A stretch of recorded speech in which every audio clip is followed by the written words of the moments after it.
Hey guys, and welcome back to the channel. Today we're going to be taking a look at this. This is a vapor blasting gun from a company called HTMR. And I was intrigued by the name because HTMR is How to Motorcycle Repair. Kind of lines up with what I do here. So I've got a vapor blast cabinet. You guys have seen it in some of my more recent videos. We're going to do a comparison against the gun that's in there and this new gun today and see if this was worth the money that I spent on it. Let's check it out. Let's take a look, see what we got inside the box. All right, pretty straightforward. Got a nozzle here. Packing slip, some empty paper,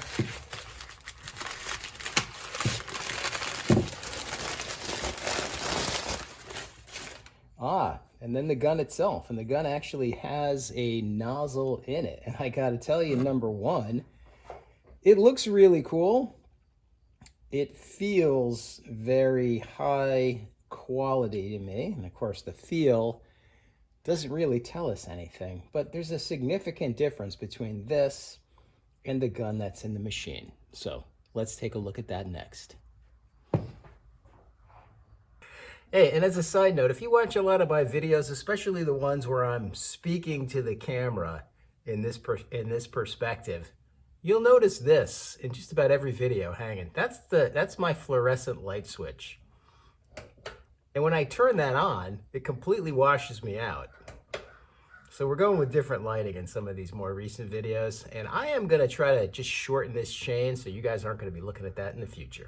Hey guys, one other important point. This is not a sponsored review. I bought this myself after discovering it and thinking that it's gonna make the work that I do here better. Why is that important? I think you're gonna get a more honest review from somebody who spent their own hard-earned money on something. Food for thought. All right, so here's the gun that comes with the cabinet. And this is, from what I can tell, a pretty generic gun. It's not an expensive gun, and it looks like these things are available for about 25 bucks.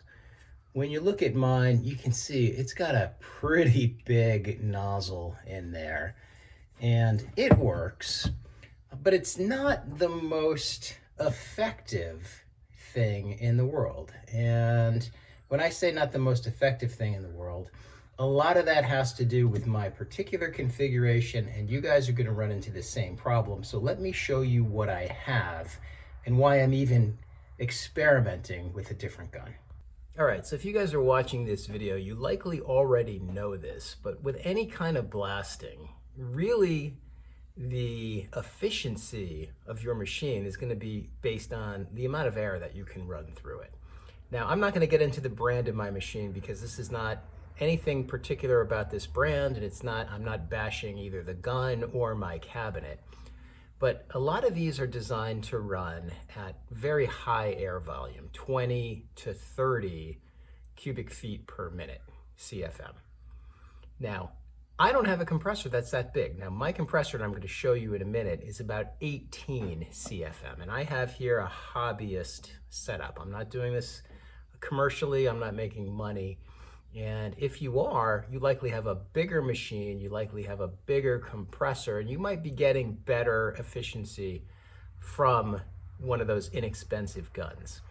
I'm a hobbyist, and I don't need to be able to do every job faster, although it does save me a lot of time if I can do that. I'm limited in the amount of time I can spend in my shop because I do have a full-time job that has nothing to do with any of what I do here. So when I do have time to spend out here, I want to make the most out of it. So that's why I'm going down this path. That's why I'm doing this video. I want to see, for me, from a hobbyist perspective, does having a better gun really result in better performance? Let me show you my compressor real quick. All right, guys, so here's the compressor that I use to run my cabinet. This is a 60-gallon Ingersoll Rand SS5L5.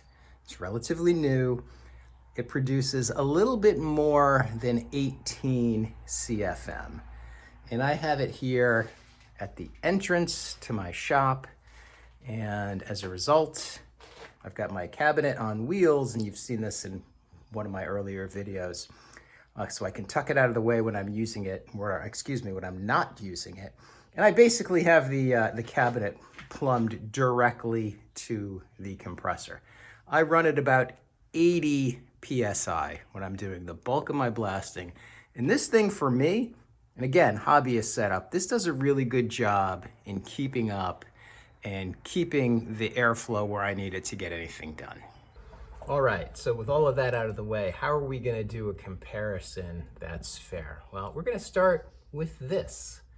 So this is typically the type of work that I do with this machine and the type of work that this machine saves me a lot of hours on.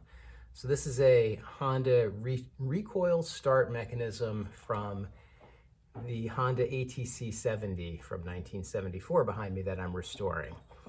And I've got the engine in pieces in the workbench here. I've done a video or two showing how I restored the engine cases with this machine. So we're gonna take this apart and then we're gonna run it through the machine. And what we're gonna do, this is gonna end up being a painted piece. It's a painted piece from Honda. So we're gonna get the guts out of it. I'm not gonna film that because you guys don't care. And then I'm gonna put a piece of tape across this and we're gonna do half with the existing gun, half with the new gun, and just see what the differences are. And really, what we're trying to accomplish today is removing what's left of this decal, removing what's left of the paint, and getting it down to a surface that I can prep for painting and the finishing steps going forward. Now, in the cabinet, I'm running a mix of glass bead and aluminum oxide, and it's basically, I'm gonna say I've got 10 pounds of bead and 2 pounds of aluminum, and it does a really good job in terms of getting off paint. So let's take a look and see what kind of difference we can see from one gun to the other. All right, guys, so here's the piece ready to go in the machine. I took the guts out of it. I cleaned up any grease because I don't want the grease in my machine. I just put a piece of tape down the middle. So this is the first side we're gonna do. I'm gonna do this with the existing gun. I'm gonna time it, see how long it takes. I'm gonna film it so you can see, and then we'll switch the guns, do a quick on the bench compare, and then we'll do the other half with the new gun. So let's get going. Okay guys, so what you're seeing here is the part inside the cabinet. Taking a look to make sure we're good to go. I'm gonna get my other hand in there. And then we're gonna start blasting. And again, this is with the original gun. So what I want you to pay attention to is the size of that pattern. Now it's hard to see, that window gets dirty, but you can see it is a pretty broad pattern. When I say broad, it's directly tied to the size of that nozzle. Here the window's getting dirty. Cabinet's got a little spray gun inside, clean it back off and get going again. Now that wide nozzle is good for a lot of things. It's fantastic for polishing parts. It's less effective when it comes to doing something that's a little bit more challenging. For example, removing gasket material or sometimes removing paint that's really, really baked on. Now, I've had a lot of success and I'm certainly not complaining about it. And if you watch my earlier couple of videos, this machine is fantastic. And even the way that it is, it represents a significant improvement over the way that I used to do this work. However, it takes a little bit of time, and what you're looking at here is a time lapse. It's actually not a time lapse, but it's a portion of about 5 minutes, 5.5 minutes worth of blasting that I did on this part.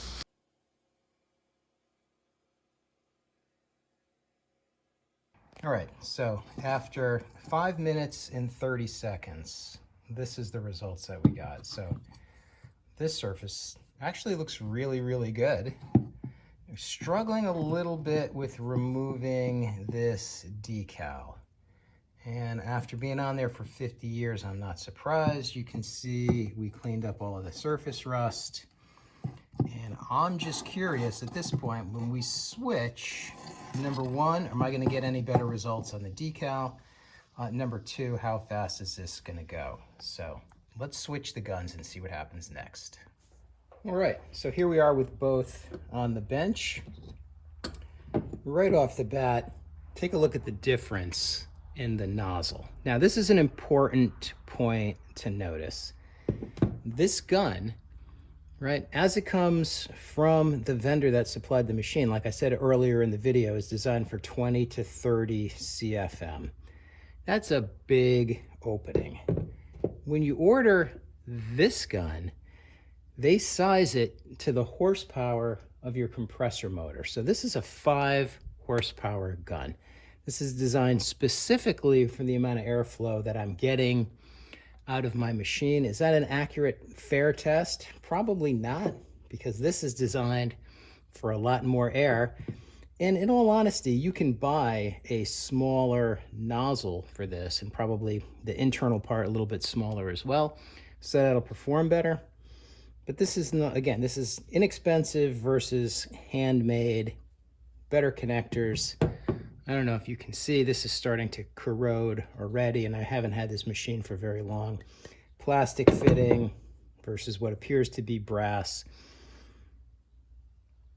Long story short, let's get this one in the machine and see how it does. All right, here we are, new gun in the machine. It takes less than 5 minutes to take one gun out and put the other one in. Just, you loosen these clamps, a little bit of muscle to pull the hoses off the old barb connectors, slide them back on, and you are good to go. So we are ready for part 2 of this test. I'm excited to see what happens.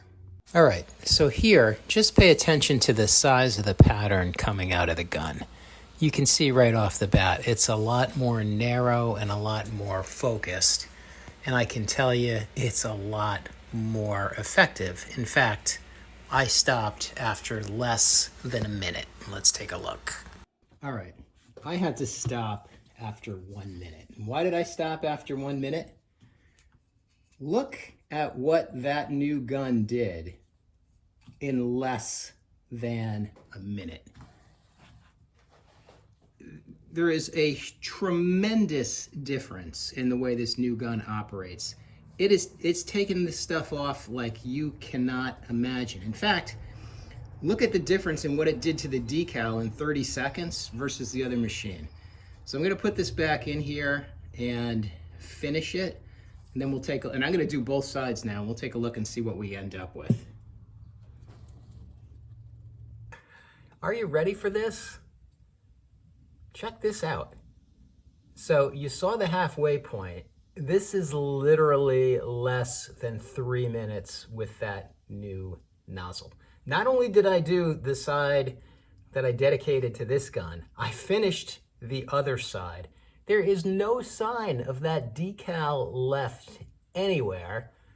This part looks so good that I could probably not paint it, put the new decal on it, and put it right back on the bike exactly the way that it is. And I may even do that.